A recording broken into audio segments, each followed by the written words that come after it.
Hey everybody, this is Dr. Mannie. Welcome to the Functional Practice Podcast. This is episode number 8, and today we're talking about how to keep things simple. Dr. Mannie's passion for functional medicine runs deep. His passion for functional medicine marketing runs even deeper. Over the past several years, Dr. Mannie has helped hundreds of doctors grow, scale, and monetize functional medicine in a big way. If you're ready to do just that, keep listening. If you want it faster, visit functionalmedicinemarketing.com. Here's Dr. Mannie. All right, guys, let's talk about how to keep things simple. So this is a huge thing that you need to understand because simple sells. And I have an entire chapter in my book that talks about how to keep things simple.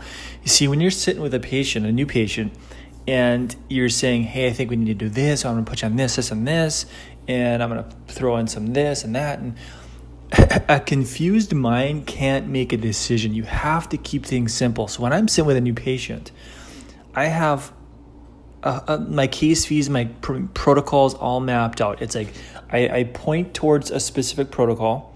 Typically, it's like the $1995 one, $2,000 option, which includes food testing, nutrient testing, and 90-day cell detox and books. And I'm going to see them for a few follow-up visits, okay, to keep them accountable. I'm going to see you every 2 weeks for the next 90 days to make any changes that we need to. But I'm not going to bombard them and over-confuse them on that day one. Day one is simple. It's you have to bridge the gap and show them that, hey, what I have is the potential solution to your problem. Okay, and this is what I'm going to recommend. Food testing, nutrient testing, da-da-da. So it's an offer. You're just showing them that, hey, this is what we're going to do. You cannot throw so much at them so fast. You just have to take baby steps.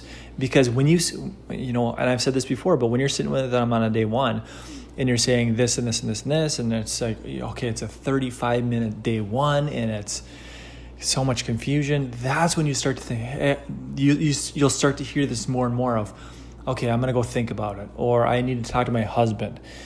When you start hearing that, understand that you failed. You failed that patient because you confused the hell out of them. All right, a confused mind can't make a decision right there on the spot. So you have to dummy it down, make it simple. Simple sells. If you look online, and I've said this in the past as well, like my last podcast, MySpace was kind of the initial social media platform, and there was so much HTML coding, and there was music in the back. You could set your own music, and your cursor would turn to different things, and it would fly around, and it's just a mess. Right? You look at certain MySpace pages, it's a mess. Facebook comes along, they keep things simple. First name, last name, email, date of birth. Let's do this. White, blue, okay? Simple sell. They squashed MySpace. You look at landing pages and funnels. Let me give you an example. Frank Kern, look at his websites. Okay, look at his funnels. It's blank. It's basically white space with black text. Okay, simple sells. I could keep going on and on, but there's, with the invention and this movement of ClickFunnels, it's fancy. Okay, ClickFunnels can be very fancy, but sometimes that fanciness can be a distraction.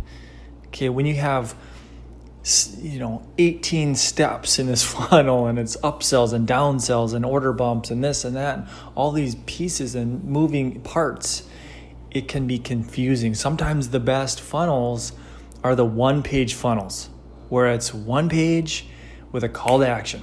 What's a call to action? Maybe it's a strategy call. Maybe it's a phone consultation. Maybe it's a free in-office consult. Maybe it's hey, come to our next free workshop. No cost, no obligation, bring a friend.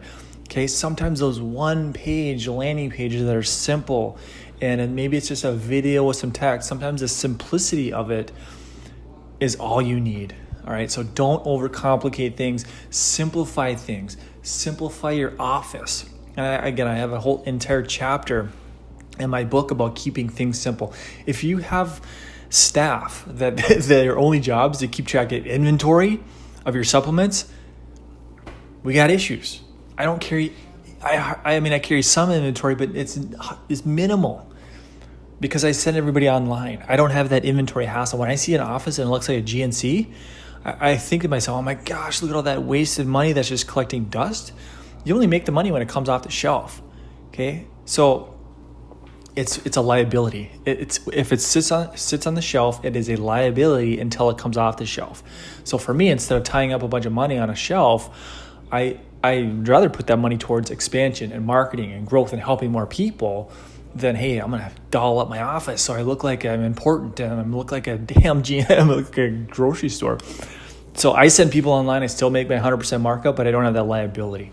All right, keep things simple. You don't need to be lined up with 11 different labs, okay? 8 different supplement companies. I have 4 labs I use. I have 4 supplement companies. That's all, okay? And I focus 90% of my efforts on marketing. 10% is on the clinical side. But your clinical systems, okay? Look through your drawers, your files. If you lined up with Genova because you thought you were going to do a bunch of organic acid tests, but you never have, throw it out. Get rid of it. Hit delete on the stuff that you don't need, that you don't use, okay? Simple, okay? Get rid of the clutter, keep things easy, clean, understandable. Again, dummy down for the patient. They don't care how it works. If you're talking about the science and the research and this study versus that study, they don't care, right? All they want is a result, okay? That's what they're paying for. They're not paying for your granite countertops in your 3,500 square feet, okay? They're paying for a clinical result. That's it, okay? Show them that what you have is the solution to their problem, and they'll pay for it. And it does not take 45 minutes to get there, right? Day 1, history, consult, goals, financial, test. I'll talk more about my day 1 in a future podcast, but that day 1 has to be simple and streamlined and easy, and just give the patient a couple options, steer them.